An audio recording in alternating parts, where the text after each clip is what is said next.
नमस्कार शेतकरी मित्रांनो, मी आपला शेतकरी मित्र अंकुश. बघू शकता हे आपलं कॉटन पीक आहे. आज 48 दिवसाचं पूर्ण झालं. याआधी आपण पहिली फवारणी घेतली होती. त्या फवारणीचे रिझल्ट आपल्याला 100% भेटलेले आहेत. आणि फवारणीनंतर 4-5व्या दिवशी आपली पराठी, आपलं कॉटन पीक हे चांगल्या प्रकारे डेव्हलप होत आहे.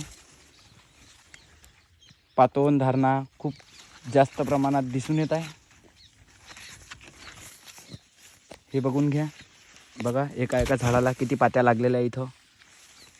बघा खूप चांगल्या पद्धतीने 3 बोटावर 4 बोटावर पात्याची संख्या आपल्याला दिसून येते. आज कमी जास्त 48 दिवसात 4 दिवसाच्या फवारणीनंतर आपल्या एका झाडाला कमीत कमी 35 ते 40 पात्या धारणा इथं होऊ दिसत आहे. आणि अशाच प्रकारे मी तुम्हाला माझ्या कॉटनबद्दल थोडीफार माहिती देत राहीन. नमस्कार शेतकरी मित्रांनो, धन्यवाद.